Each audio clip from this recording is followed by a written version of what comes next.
rije muhumure, dore ijuru ritanze ihumure,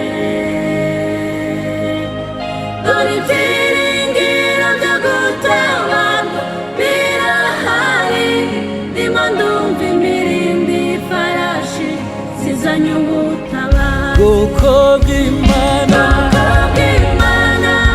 yitoranirije muhumure, dore ijuru ritanze ihumure, dore ibyiringiro byo gutabarwa birahari, ndimo ndumva imirindi y'ifarashi izanye ubutabazi.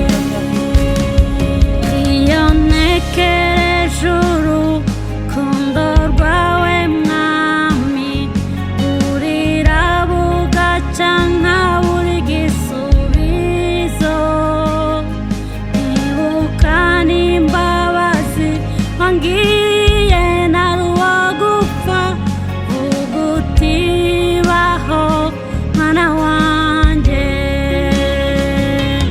Nanone nkibuka muri bwa buretwa nahozemo bwa Farawo, nkoreshwa imirimo ivunanye,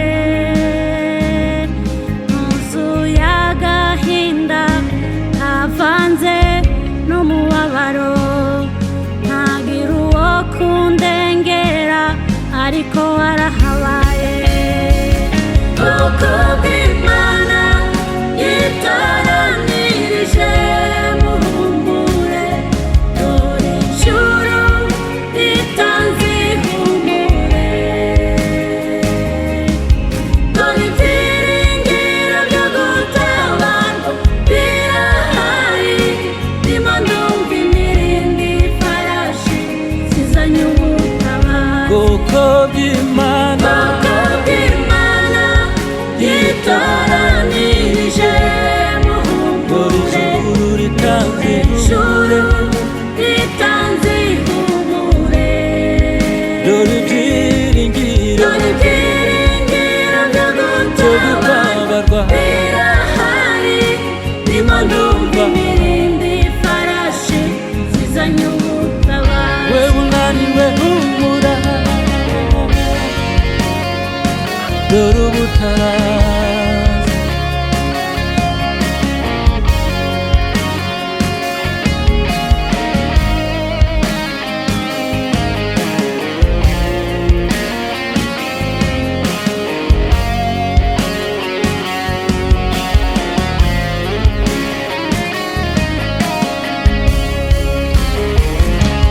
Nubwo bigaragara ko inzira ibaye ndende mu butayu, izuba rikaba rikomeje kwaka cane,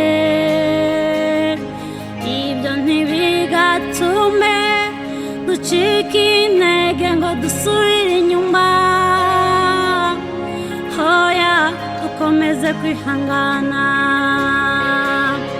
twitwaje intwaro yo kwizera ariyo Kristo, kuko niyo izaturwanirira.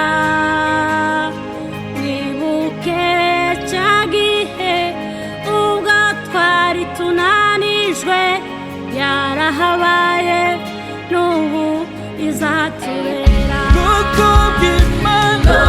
bw'Imana yitoranirije muhumure, dore ijuru ritanze ihumure, abananiwe dore ibyiringiro byo gutabarwa birahari, ndimo ndumva imirindi y'ubutabazi. Ubwoko bw'Imana